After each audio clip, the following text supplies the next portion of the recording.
নাইকির নতুন অ্যাডটা দেখছস? হ্যাঁ, দেখলাম। ভাই কি বানাইছে! আচ্ছা তুই কি জানোস নাইকি একটা গ্রিক দেবীর নাম? হ্যাঁ?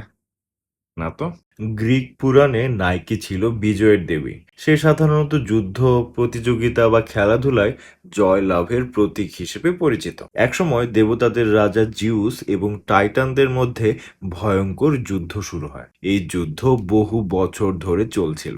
যুদ্ধের সময় নাইকি জিউসের পক্ষ নেয়। বলা হয় সে তার ডানা মেলে যুদ্ধক্ষেত্রের উপর দিয়ে উড়ে বেড়াতো এবং যখনই জিউসের বাহিনী কোনো গুরুত্বপূর্ণ জয় পেত, নাইকি সেই বিজয়ের প্রতীক হিসেবে উপস্থিত হতো। অবশেষে সেই যুদ্ধে জিউস বিজয়ী হয় এবং নাইকিকে তার পাশে স্থান দেয়, যাতে সবাই বুঝতে পারে যে বিজয় সবসময় দেবতাদের রাজা জিউসের পক্ষেই রয়েছে। কিন্তু কোথাও এই দেবীর উল্লেখ নেই কেন? অনেক গ্রিক পুরাণ এবং গল্প ইনিশিয়ালি মৌখিকভাবে সংরক্ষিত ছিল, আর যেগুলো লেখালেখি হয়েছে সেগুলোর মধ্যে নাইকির গল্প খুবই কম অথবা অন্তর্ভুক্তই ছিল না। আরেকটা বিষয় হচ্ছে 1863 সালে ফরাসি প্রত্নতত্ত্ববিদ চার্লস চ্যাম্পুইসো সমুদ্রাকে দ্বীপ খনন করার সময় নাইকির একটি মূর্তি খুঁজে পান। প্রত্নতাত্ত্বিকেরা মনে করেন মূর্তিটি প্রায় 2200 বছর পুরনো এবং সময়ের সাথে সাথে এটির অনেক অংশ ভেঙে যায়। 1863 সালে যখন মূর্তিটি পুনরাবিষ্কৃত হয়,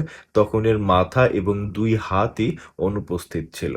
মানে কেউ জানেই না যে নাইকি দেখতে কেমন ছিল? একদম। মূর্তির শরীর এবং ডানার অনেক অংশ খুঁজে পাওয়া গেলেও মাথা কখনই খুঁজে পাওয়া যায়নি। তাই আজও কেউ নিশ্চিতভাবে জানে না যে নাইকির মুখ দেখতে কেমন ছিল। মূর্তিটি এখন প্যারিসের লুভর মিউজিয়ামে সংরক্ষিত রয়েছে। ওয়াও! মানে একটা জুতার ব্র্যান্ডের পেছনে এত ইতিহাস লুকায়ে আছে আমি ভাবতেই পারিনি। আপনারা কি জানতেন এই ইনফরমেশনটা? এরকম আরো ভিডিও পেতে চাইলে পেজটি ফলো করে ফেলুন।